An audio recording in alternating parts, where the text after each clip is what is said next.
Good morning, everyone. Thank you, Franchise India, for having me here. It's a pleasure to be moderating this panel with Devashish and Jeevan. This is a good time to be in franchising in India.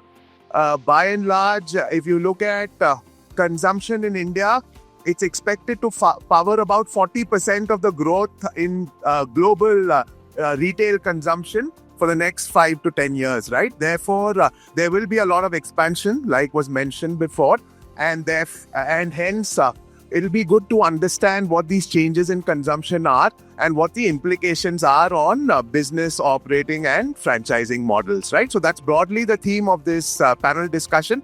We'll start with an understanding of how consumption is changing, what key consumer trends are, Gen Z and its impact on business. 66% of consumption now comes from people under the age of 35 in India, right? And tier 2, tier 3 consumption, quick commerce and all of that, right? And hence, what are some of the key trends in consumption is the first discussion. And post that, we'll have two other sections, one on business and operating model changes in terms of people, process, data and AI and all of that in terms of how it's impacting the business. And finally, we'll come to franchising and what are the challenges and opportunities in franchising, along with what the expectations are from big brands like Radisson and Aditya Birla from a franchisee ecosystem. So with that, I'll start. Maybe I'll start with you, Devashish. You have the mic with you. So hotels in fact, hospitality is one of the fastest growing sectors in the country. We all thought it will end after a few years of the pandemic with all the revenge travel, etc. But it has sustained, right? And it is one of those few sectors which have been growing double digits over the past many years, right? So it'll be good to understand how consumption of hospitality is changing and what you think are big consumer behavior trends that you're observing, which will impact the industry going forward. Thank you, Anand. I hope I'm audible enough for everyone out there. Just as an introduction, I head business development for Radisson Hotel Group, which is the second largest international hotel operator in the country, with about 210 hotels under operation and in the pipeline.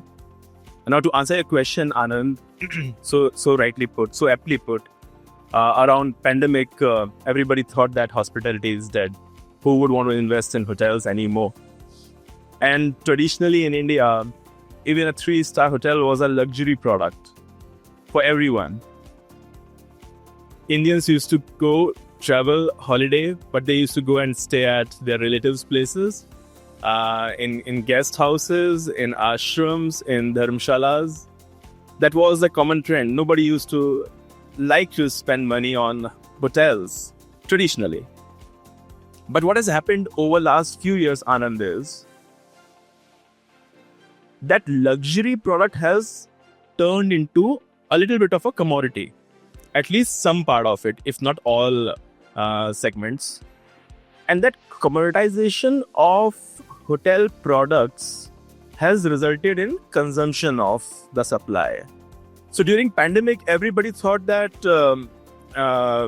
larger economy is struggling. Hotels anyway were luxury products. So who would want to go and stay there anymore? However, in 2021 and early 2022, what we saw was a random surge in the hotel rates all across the country. And that's when everybody said that it's revenge travel. So revenge travel is going to sustain for a while and then it will die down. But sustained, it continued. 4 years after the pandemic, 3.5 years, we still have very high rates across the country. And they continue to be so. As a matter of fact, rates-wise, probably India has surpassed the 2019 level by a big margin. And occupancies have also sustained despite of a 6% year-on-year CAGR of supply growth. So it's not just the rates, but also occupancy, which have sustained and have actually been increasing over the last few years. Now, where is this coming from?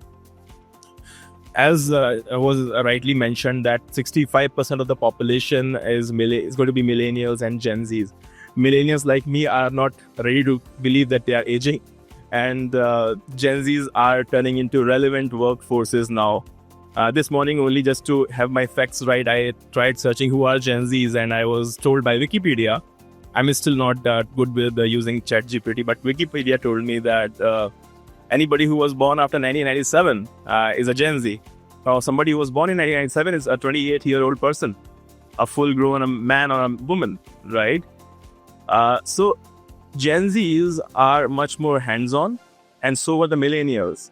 And that's where the whole consumer behavior pattern is evolving in India.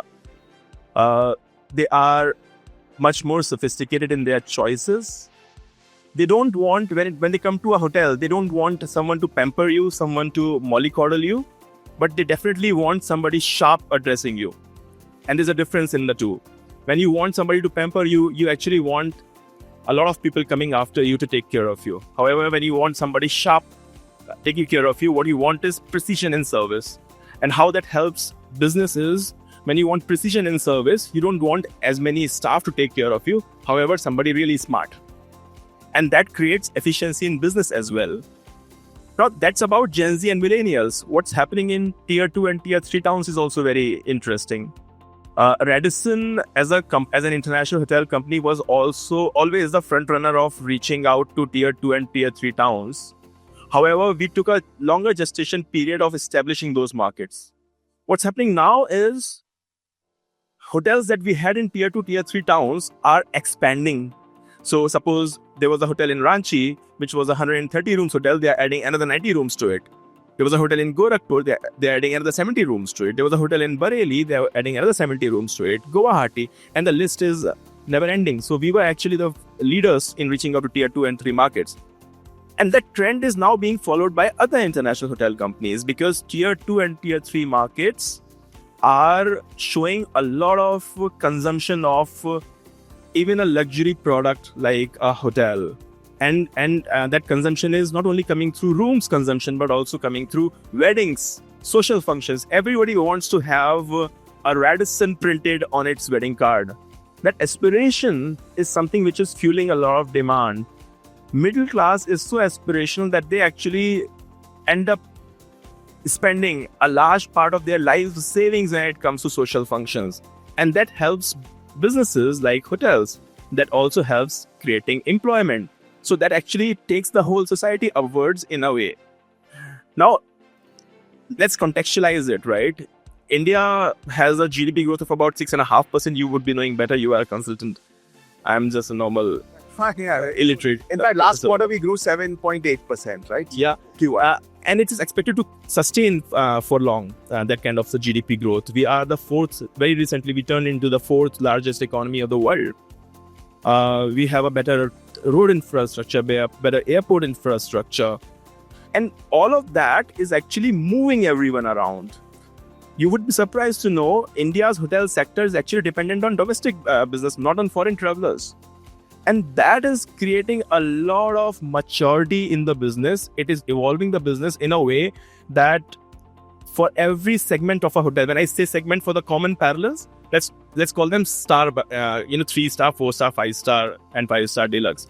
For every star category of the hotels, there is enough demand, and people like to understand, okay, so if I'm going to stay in a 3-star hotel, first of all, they understand what a 3-star hotel is, as against a 4-star and a 5-star. So that kind of maturity has already come in. And now they like to pay for a 3-star in accordance with its star categorization or its segment. We call a 3-star hotel as a mid-scale hotel, or an upper mid-scale hotel. We call a 4-star hotel as an upscale hotel, and 5-star is upper upscale, and then there is luxury, just for the next round of response that will come from my side. So people understand what a mid-scale hotel is and what a luxury hotel is, and they like to pay for that. And that's a huge evolution from the time I joined the industry. I joined the industry in 2008. And what we used to find was that people, wherever they used to spend 4,000 rupees, they used to feel that I want to be pampered in the best possible manner in a hotel. But now they pay $50, and they understand that, I'm going to go to a 3-star hotel. Probably there won't be 5 people standing behind the counter. And that's a big change, because that is going to eventually create a lot of infrastructure, because investment against return on investment is going to be a balanced equation as you move forward, as well as that will help the economy through, because hotels are also infrastructure in a way. So that will help economy through the right infrastructure by creating employment. Hospitality, by the way, creates almost 8% of total employment in the country, which is much under talked about. So there will be employment, there will be consumption, there will be infrastructure. So that's something I think which has been going on over last, I would say 15 years, but specifically in last 5 years, that is one big change that has taken place. Wonderful. Thanks for that, Devashish. So clearly you see that hospitality is an opportunity and there will be a lot of expansion in hospitality. But shifting gears, we'll move to retail. And Jeevan with Aditya Birla actually looks at 400 brands plus, right? That's the range of Aditya Birla's presence now in apparel. So it'll be good to understand how apparel is also changing in terms of consumer expectations, how consumer behavior is changing, and what some of the key trends are. Given that you look at franchising, what are those catchments which are really doing well, and what are potentially future areas that you think are opportunities from an Indian consumption standpoint? Over to you, Jeevan. Good morning, everyone. I think too early. I think avoiding all this Bangalore traffic and coming all the way is a big challenge. So thanks to Anand and I think Davashish talk about hotel. I am related much to hotel because I am a hotel management guy. So I worked a couple of years in hotels also. So I was telling him that Radisson has been one consistent stay for me everywhere where I go. Coming to retail, as Anand told, in 98, 99, when I started as a retail person, I used to see some 100 brands. And today, we have about 400 brands in the malls. And everybody wants space. And this is how the things have changed from, forget for a while the online business which is going on now. I'm talking about the exclusive stores where individual vanilla spaces are offered to the retailers. So other than the mall culture, we have always been into high streets. So I'll not talk too much on metros. I think everybody knows the metros kind of rate of rentals going on now. I think past 6 months I have been traveling to tier 2, tier 3 cities, as Davashish also told that these are the cities which are improving. Recently, I think I visited a place called Kohima. Kohima people used to come and shop, in Calcutta, or, they used to come to Dibrugarh or somewhere. The Kohima people themselves wanted to have a small kind of mall, around 50,000 square feet. For that city, I think that mall is a very big mall. So I think the chief minister of Nagaland's son was developing that. So I just recently met him. I asked him, what made you to get this mall? He told him, our people are going to other cities to, shop the branded things. Why can't they, be in our own city and, shop here? So in the ground floor, I want all the exclusive brand which has been the leaders for so many years. So he told me, first choice I am giving you. I was not so convinced there because traveling to that city itself was like little challenging for me. All the way going from one city to the other city by road. I was asking my guy whether do you really wanted to open these brands. But he told, sir, koi na koi aage jana padega. Somebody has to reach there. The moment you reach there, everybody will follow you. And this has not been a bad example because I spent some 28 years in retail industry. I think when I joined this company, I think I've been consistently working in this Aditya Birla Group for a long time.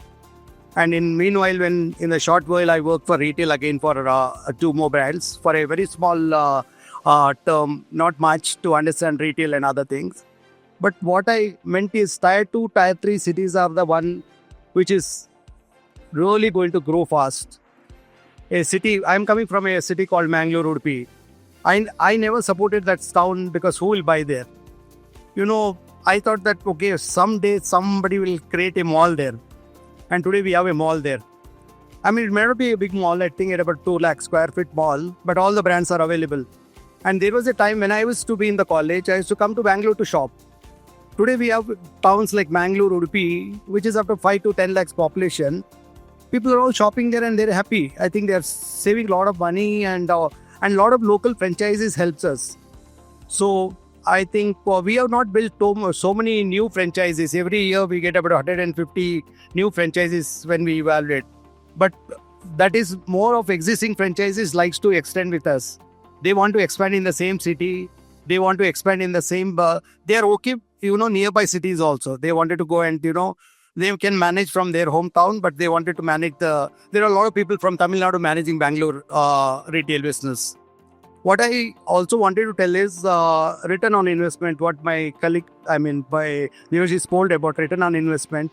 See, today's generation, I think in an average of 5 years, a 15% or 12 to 15% average, this only can come out from your town 2 or town 3 cities. I don't think it can come out from metros, because metros, as I told you, some of the peak areas like what Indiranagar we saw 10 years back and what Indiranagar today is, it's totally changed. We never knew that retail is going to go up so fast. I was only thinking, Indiranagar was in restaurant, business area or, hotel. But today when I count shops of Aditya Birla Group itself, we have at about 10 properties there in one stretch. So, say tier 2, I'll focus more on tier 2 and tier 3 cities basically. 500 to 600 cities are, there are white spaces available. So I thought, why not we make the first visit and try and see that what can be done. Place like, Northeast has not been grown so well 10 years back. Today, if you look at Northeast has been substantially everywhere. All small cities wanted to have brands there. Otherwise, there were time people used to come to Guwahati to shop, the Northeast people. But if you look at now, a town like Shillong, Impal, everywhere the brands are available. All the brands are available. So it is not that difficult that who will go first. So somebody has to reach there and people will follow that. And there are towns where you think that, okay, these towns may not fetch us and return on investment. I think that town you always can start your value business. So the value outlet stores there and find out for 5 years how things are, getting us. And later after 5 years, I think same store you can convert into the fresh outlet stores, because you will be having a lease of 9 to 10 years. And for one thing to understand from my other competitive brands, that we don't sign lease with 9 years now. We have started signing till 21 years now. Because I just gave an example to Anand saying that a Connaught Place was signed at 7 lakhs some 10 years back. And when the lease got over after 9 years, it was 11 lakhs. But after 9 years, he has started demanding 55 lakhs. So you cannot, where from 300 square feet and it has gone to 1,200 rupees per square feet rentals, we cannot afford. Only the company own can manage such kind of stores where franchisee cannot get an return on investment. This is what, so we have to look at, looking at 5 or 6 metro cities like Hyderabad, Chennai, or your Bangalore, and Calcutta, all these big streets, you will never get space at the cost what you are required.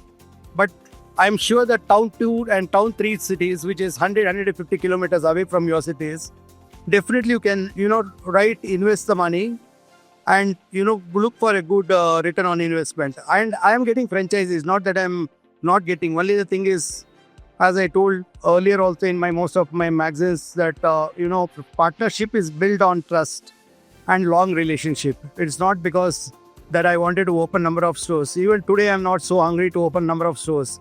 I'm getting a right kind of evaluated partners who can last with us. There are partners, I think even before my joining to this company, from 89 onwards, we have partners. 89 onwards, he himself is having about 5 to 7 stores now. And there are partners for 4 years back I built. It was just a guy coming from a construction company.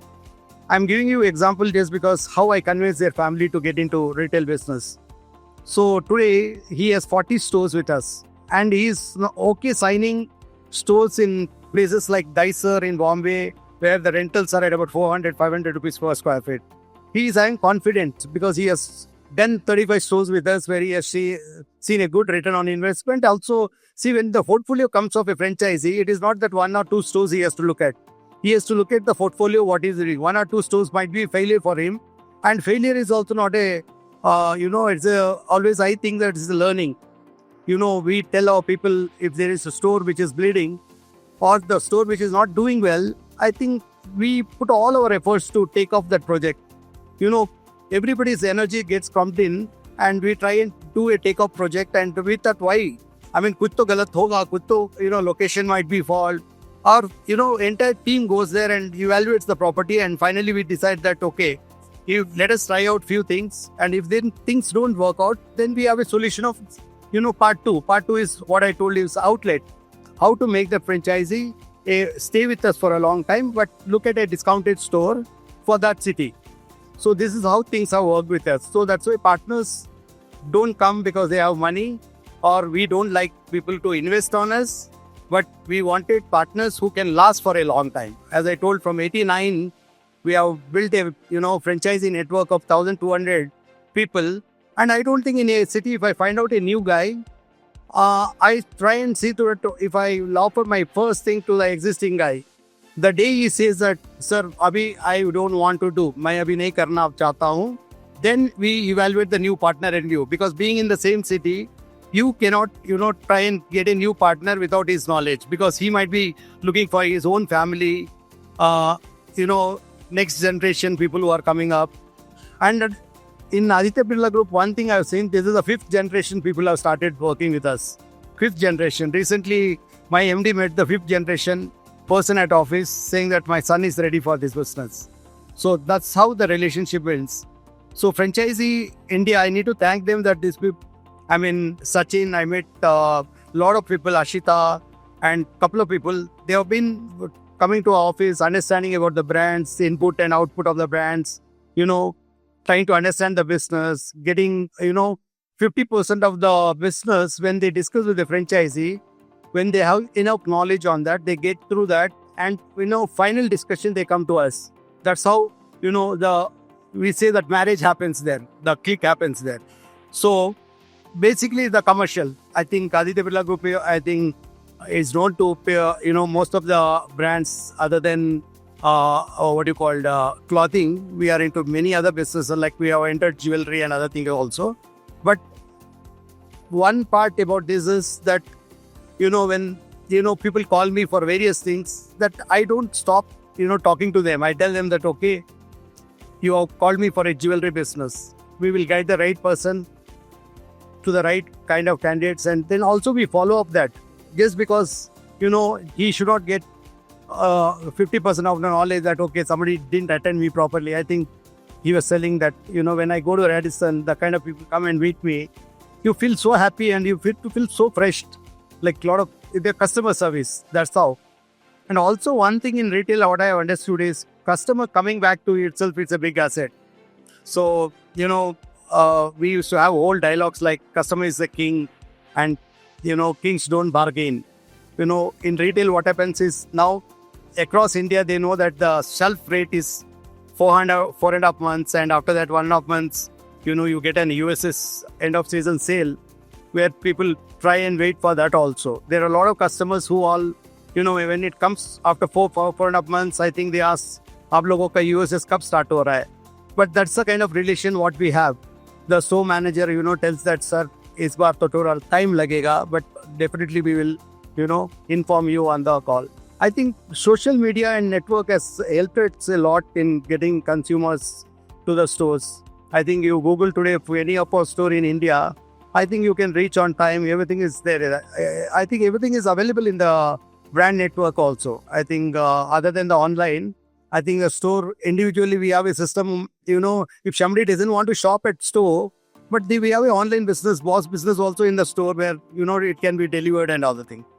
So I think what I am basically telling that if anybody wants to invest, look at tier 2, tier 3 cities, which is going very, very fast. No cities are left backward now. I think I have visited all the towns with 40-50,000 populations also. And I think this is the best experience when you go to Northeast. Northeast is the place where you really identify the small towns. Because when you look at South, you might think it is not a small town. But when you go to Northeast, the travel and the journey, the connectivity makes you, feel that, okay, we must open a store. It's so difficult for that person to come to the main city and buy things. So Other than garment industry, what I have seen, other thing is also all the vehicles. I think all the showrooms have reached in most of the places. Maruti can be one best example. I think when I started my career in Gurgaon, Pasco used to be one where in Gurgaon Maruti started. But if you look at today Maruti, go to any part of the country, you will find a Maruti showroom available there. This is how people in Northeast, I was wondering and asking somebody in Northeast also about, does the Maruti gives you pick up on the, hilly areas. But he was telling that sells very well there. So, sometimes out of what you do and what others do, gathering knowledge also makes a lot, because he is the one who is going to be your customer for another few years. So this is how the retail has, changed its world. I was telling about in 2018 to 2024, I think things have improved a lot with 25 to I think 30% of growth everywhere in retail. That's how things have changed retail a lot. And in 15 years or 20 years back, I was telling Anand that if somebody offers me 900 square feet of space, I didn't know what to keep there. But today, the same brand, we open at about 10,000 square feet because we have enough things there. Whether you call sub-brands, we have accessories, we have various things to keep and fill the store. And that's how SSPD and, average sales value goes up in these things. And also we ensure that we meet a lot of competitive brands also. It is not only necessary that you have to get into your own garment business, because you get a knowledge from other things also. There are a lot of, recently I met some people in hilly areas. They're telling, how do you promote us making agarbattis, making this one, but they don't know how to come to the city. So there are a couple of people who have studied in Bangalore to start up a company. They all have gone there and started this business. So this was a part of my learning actually how things can get from a small, uptown to the main city, and with a label, with a right kind of label. So I'll not take much of your time.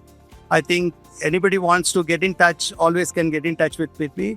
And also we started, other than this, I started teaching some of these colleges also in Garden City, Army Institute of Fashion Technology. I used to teach and recruit a lot of people from there also, because all are coming out, they didn't know where to go next, what to take up next. So we, in the startup, we start guiding them and getting them to our stores, teach them, and we promote them. And I think we have employees who have started their journey after the college with us for a long years with us, and then they're enjoying.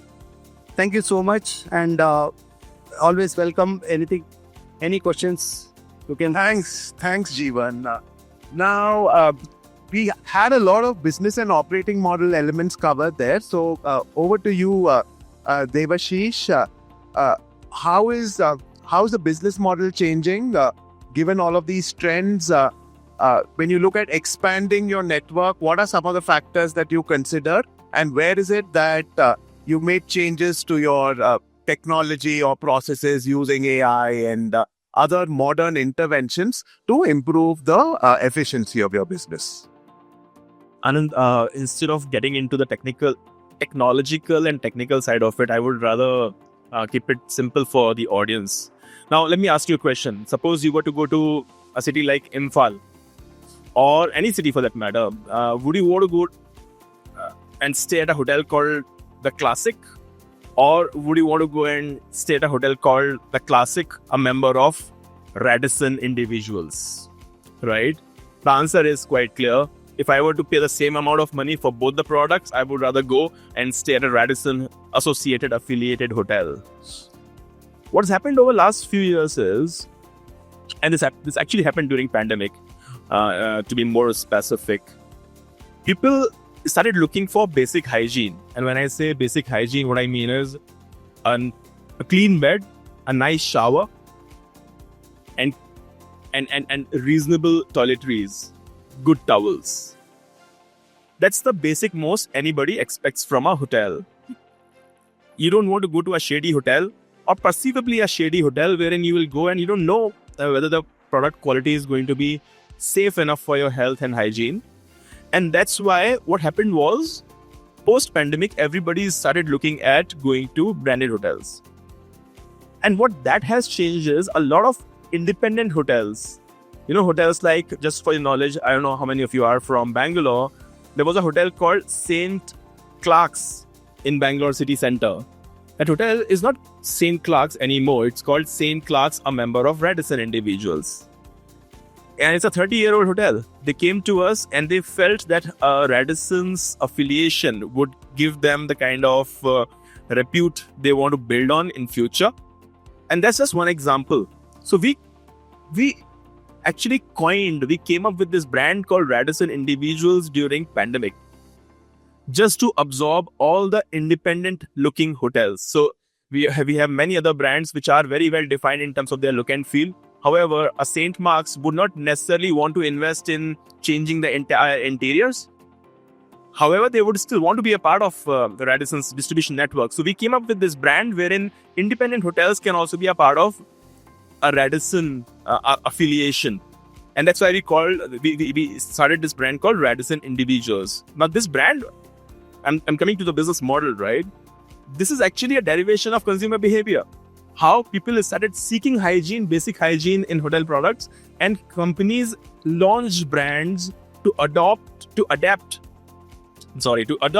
independent hotels into their system, right? That's one example. Now what has happened is, in Bangalore, I can be a little high-headed and say, you know what, I will not sign anything which is going to be less than 125 rooms. But it takes a lot of investment to build 100. Every room, it typically costs anywhere between 40 lakh rupees to 1 crore rupees, sometimes even more, to construct. That's a lot of money for anyone, right? So in Bangalore, probably I can be a little high-headed and say, you know what, you want to build a hotel with Radisson, but I'm not going to sign anything less than 150 rooms. That's very cool when you say this thing in Bangalore. But when you go to Bhilai and you say this thing, the investor is going to say, you know what, take your brand and get out of my office. Because Bhilai will not have that kind of a consumption. What brands have done over last 3 years is that they have come up with brands which can also address small template hotels. So we have a brand called Park Inn and Suites by Radisson, which actually starts with 50 rooms, because a city like Bhilai, or a city, even a smaller city like Rewa in Madhya Pradesh, that probably won't be able to consume a 100 rooms hotel. And that's why literally every hotel company has launched brands in that segment wherein they can actually address smaller format hotels as well. So that's the second part of it.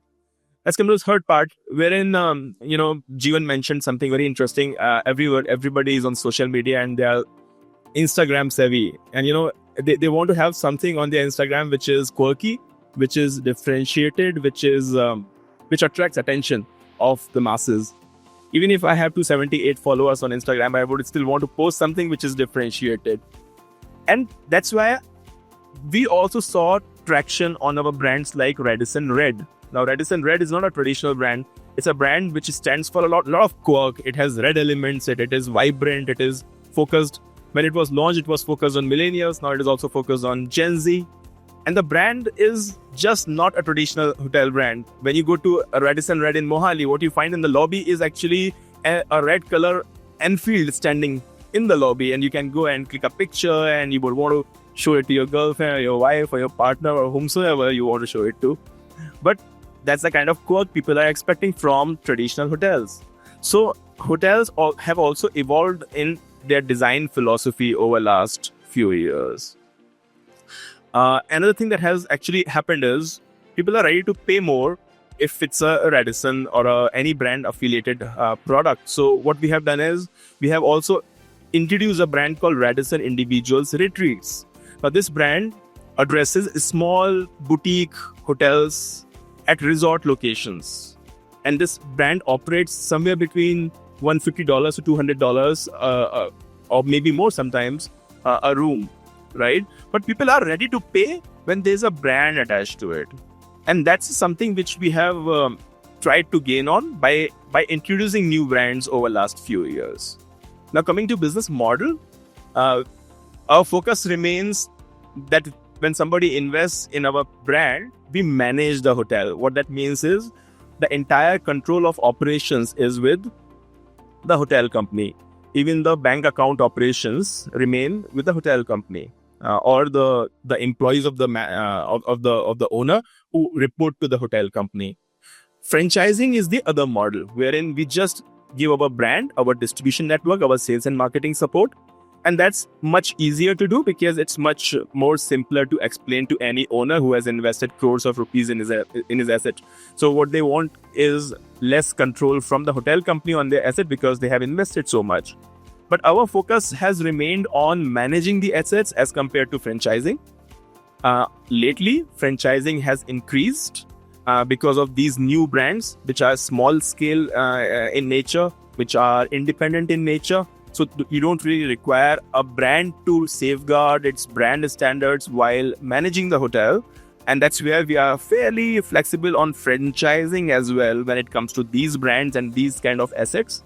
However, if it's a greenfield or a prototypical, very well built Radisson or a Radisson Blue or a Radisson Collection, I'm just naming the brands in the upper spectrum of the portfolio that we have of the brands, we remain focused on managing the hotels.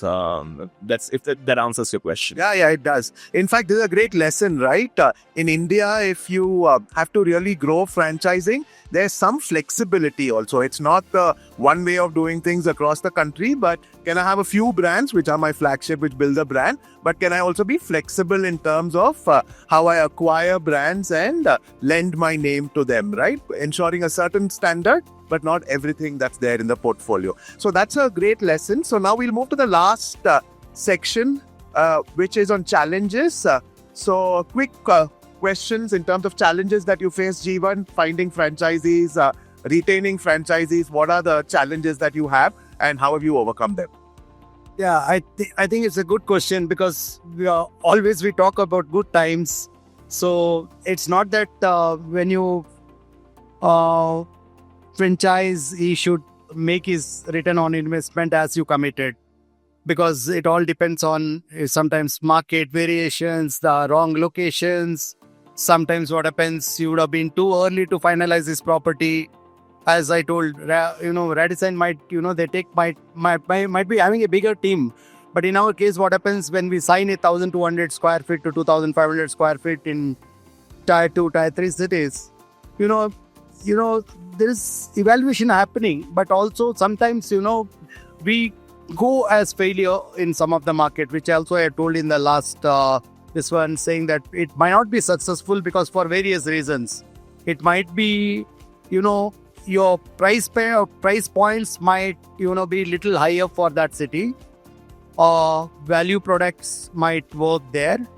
The other one is, I think what I have observed is, 1 year you can pull on with so many, takeoffs and other things. But if things don't work there, you need to quickly take a decision because he's making big losses there. Okay, and I'm not telling that we have not come up. Rather, there are hundreds of stores where we had a lot of challenges on these things.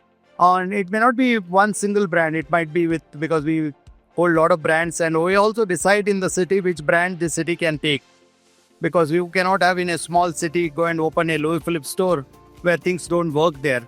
But Peter England might be a value brand where things can work there because he doesn't want to go to a tailor, but he wants to wear a ready-made, with a cost price what he has.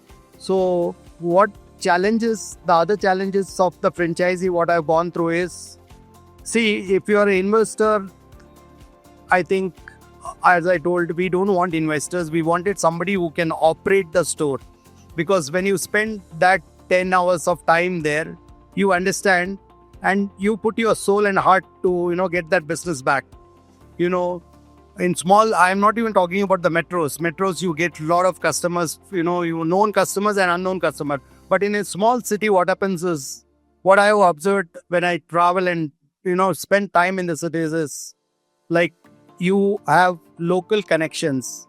It might be a small club, it might be a hotel, or it might be a group function where you get relationship management because individually. As I told, small towns, what happened, 5 lakh, 10 lakhs population, out of that 40% people might, wear brands. But, when new collection comes, I think the store manager or the franchisee calls himself, that we have got some new collections. Why don't you come and look at it? So the challenges again are what you repeatedly can't keeping and bugging these customers every time. But there are occasions like, Diwali, or there is occasions like all the festivals coming. You send him some small kind of like race. I think in a couple of years back, I remember one incident that when I opened my door, there was a diya. I was suddenly thinking that it was Diwali and somebody has kept a diya. Then I opened it, was Shopper Stop. I felt very happy for a while. I thought, okay, good effort by them. I think I should visit. And trust me, I visited the shop, one of the store in Banarkata, and I shopped and came. It's not that, that diya made me happy when I opened the door. You felt somebody remembered you for that. But we have a lot of other things also, like people note the numbers, they have a privilege point systems, so many other things. As I told, when I go to Radisson, I take out my card and, that I have come, why don't you add my points to that? So that, I don't know whether I climb it or not, but you feel happy when you go to that property. And, same thing with retail business. When you open a store, I think, the face value is the facade of the store. The more you keep cleaner, the more you make it attractive. Like I was talking to one of the brand manager recently about the Onam ad that Peter England has launched. Very traditional and, very, though we don't send wasties of this one, but we made it very traditional where people, like that. Because I think one of my colleagues in Tanishq was talking about the Orissa store. I told the identity was looking so different there. I asked him, he told, this is a special identity where locally cultured for them or, scripted for them or crafted for them. You could find all local touch in that Tanishq showroom, which is, I was very happy. I took it as a challenge and went to all the floors and saw all the things. I think that's how you traditionally build up the things. Also, few challenges are, when, right kind of people having, I think there you spoke about the relationship management, right kind of staff, right kind of store manager who drives the store. Everything matters in a retail business because every small things, you cannot switch off a light or you cannot switch off a AC when you don't have customer. This will not work there because this is a, certain process we have created. That's how you have to keep on doing that. Okay, it's all right. We don't get customers for a day in small cities. It's okay. But we cannot, cut costs in such areas where, you suddenly found some unexpected customer comes and he doesn't feel that wow there inside the store and he feels that no, I'll not come back again to this store. So that a few things that we should get away from this thing, that cutting small costs. I don't think that will help us. So other thing is one more thing what I was saying is we always think of facade. We also have to think of our back store also where we stock a lot of things there and we have to get it in the right time to the right customers. I think that is another challenge is what I have seen. So we have regional people who are handling this, who are training them, and periodically training is very important. I think every company now has a training center where above the store they have built up a training center where they can train their people from the nearby cities so that they carry and train the other set of people also. These are things. I think these things can always grow.